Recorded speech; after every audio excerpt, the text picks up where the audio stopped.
25 वर्ष पर ओडिशा राजनीति रे जो परिवर्तन होती ताहा ओडिशार विकास रे निश्चित भाव सहायक हम। आमे अतीत प्राय 25 वर्ष तलू 1995 मसीह आमे परिवर्तन कथा चाहूलु। ये परिवर्तन इवन मु सीरियसली यही कथा कही पट्टनायक मुक्त ओडिशा, गांधी मुक्त भारत। आज बहु लोक बहु बंधु मोर शुभेच्छु मते कहते पृथ्वीराज बाबू तमें जो पट्टनायक मुक्त ओडिशा कथा कहूल आज से ठीक हो गला। आउ से तमें क्या घरे पानी पीऊ नथिल। सत कथा यही संकल्प थिला मु जुआड़े गले जहाँ घर को गले क्या घरे पानी पीएनि। यही संकल्प थिला ए राज्यरू ये जो शासन चली तार समाप्ति घटू, पट्टनायक मुक्त ओडिशा हो। काली मध्य किसी बंधु कहले पट्टनायक मुक्त ओडिशा तो होगला तुम ए खाइब ना ना। मुझे कहली ना नहीं पट्टनायक मुक्त ओडिशा होगला ठीक अच्छे किंतु गांधी मुक्त भारत हैनी। गांधी मुक्त भारत हेले खाइबा एबे जदि खाइबा को देबे अधा खाइबी आ अधा खाइबी नाही।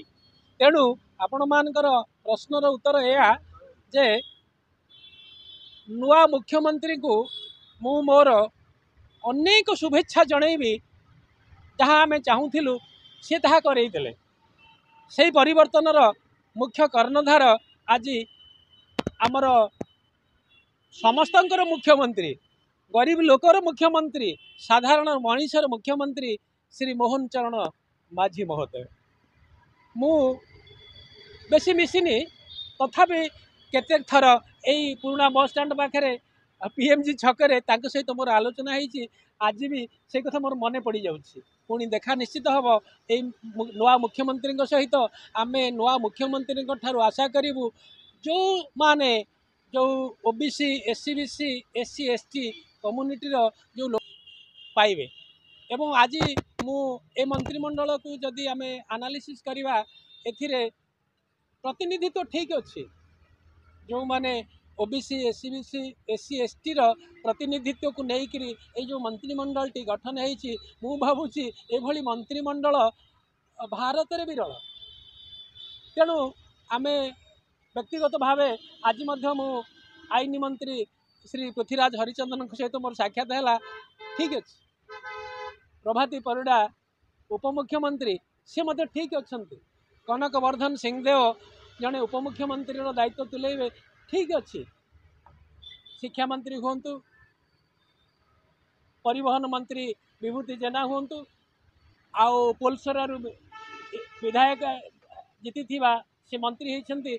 ए माने मु भावुची गोटे ओडिशा गोटे भल समय आसी मु ए मंत्रिमंडलर शुभ कामना आशा करुछि एवं आशा करुछि ओडिशार विकास आमे ए राज्य रो माटी तले ए राज्यर भूमि तले एते मूल्यवान संपत्ति अच्छी ताको आमे कल्पना करि परिबा नाही। आमे गोटे धनी राज्य रे जन्म होइचे किंतु गरीब। ए जो गरीब शब्दटा अंतत आम माटी तले जति धन संपत्ति अच्छी ताको जदि ठीक रे विनियोग करा जिवो एवं अतीतर अन्याय अत्याचार को जदि लोकलोचन को अणाजिव एवं अतीतर अन्यायी अत्याचारी जो माने चोरी करछंती डकायती करछंती ए राज्य को संपूर्ण भाव लुटी तार पर्दाफाश हो एवं ए मंत्रिमंडलर समस्त सदस्य मानक एवं विधानसभार समस्त सदस्य मानक मु विनम्र भाव में निवेदन करी अन्याय विरुद्ध रे कहतु। आमे आज अच्छे आज मोहन चरण माझी मुख्यमंत्री अच्छा काली नथिबे किंतु से जदि भल करके जिबे सबुदिन मन रहिबे। तेणु ए राज्य एक नंबर राज्य कथा जो आपण माने कहउछंती सेटा को से एक नंबर राज्य कथाटा को मु ग्रहण करि परिबेनी। जदि एबे एबे जे राज्य एक नंबर हेकि अछि ताले से तार नंबर कुआडे जिवो। जदि आमे एक नंबर राज्य करबा बोली कहिबा एटा भूल कथा। अंततः समृद्ध आउ स्वाभिमान प्रतिष्ठा हो एक कथा कहि परिबा। आमर जो अनएम्प्लॉयमेंट रही आउ शिक्षा क्षेत्र में जो अव्यवस्था रही स्वास्थ्य क्षेत्र में जो अव्यवस्था रही तार माने संपूर्ण भावे तार निराकरण करा जाओ। तेणु मंत्रिमंडल समस्त सदस्य मानक आपण माध्यम अंतत नवेदन करी से भविष्य में अन्याय न हूँ अंतत अभद्र मनीष बोल कि न डाक न कहतु चोरी डकैती करी धन संपत्ति ठुल करी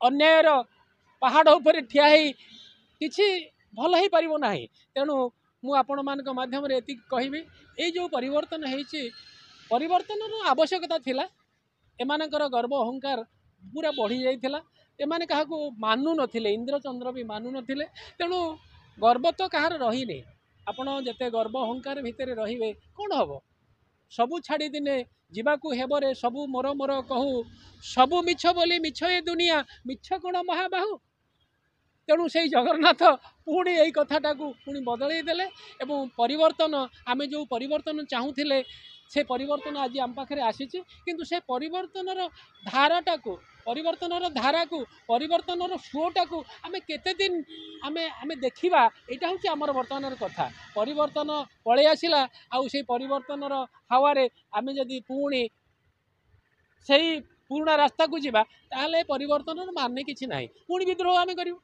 जदि ए माने भूल करेंगे आम पुणी जो स्वप्न देखी नुआ पाइक विद्रोह नुआ भारत पृथ्वी भारत राष्ट्र विप्लव पुणी देख तेणु आपण मान मध्यम मुझे यही मुख्यमंत्री आवश्यकता थिला ए राज्य यही मोहन चरण माझी भली जड़े भल मनीष ए राज्यर मुख्यमंत्री हवार आवश्यकता थिला आपण देखंतु अतीत में मुख्यमंत्री की भेटा भारी कष्ट होता आपण मैंने सांबादिक बंधु मैंने जाई पारु नथिले सेक्रेटेरिएट भितर को जीवा पूरा मना थिला एबे जेकोसी लोक साधारण मनीषटीए मोहन चरण माझी हूँ उपमुख्यमंत्री कनकवर्धन सिंहदेव हूँ प्रभाती परिड़ा हूँ पृथ्वीराज हरिचंदन हूँ विभूति जेना भली नुआ मंत्रिमंडल में मंत्रित्व हासिल करिथिबा मंत्री हूँ पाखे गोटे साधारण मनीष गरीब मनीष जाइकरी फूल तोड़ाटे दे बेखरे गामुछाटे पकई देकी से जो आनंद लाभ करुच्ची या अधिक आनंद कौन थी पारे सांबादिक मान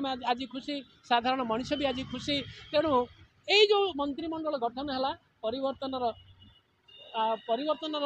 धारारे आमे समस्ते सामिल हवा आमे सहयोग करवा खाली से मुख्यमंत्री जड़े भल मुख्यमंत्री हो गले भल शासन दे ता नुह जदि राज्यर प्रजा राज्यर जनता भल न हे जदि जनता पुणी दुर्नीति कथा चिंता करेंगे ताले केमती हम तेणु आमे जदि एमाने पुणी भूल करते मोहन चरण माझी निकट में आमे आत्मघोषित मुख्यमंत्री तैयारी करिवार किसी असुविधा नहीं पृथ्वीराज हरिचंदन जदि भूल करेंगे पाखे पुणी गोटे पारालाल सरकार गठन हबार किसी असुविधा नहीं तेणु आम तो भल भल मंत्री पाइचे भल मुख्यमंत्री पाइचे भल उपमुख्यमंत्री मानक आम पाइचे तेणु आम सहित रहिबा गोटे भल समाजर जो परिकल्पना आम करिचे ओडिशा अंतत समृद्ध स्वाभिमानी ओडिशा हो ये हूँ आमर लक्ष्य एतिकी कही मोर वक्तव्य शेष करुछि जय श्रीकृष्ण जय श्रीकृष्ण जय श्रीकृष्ण।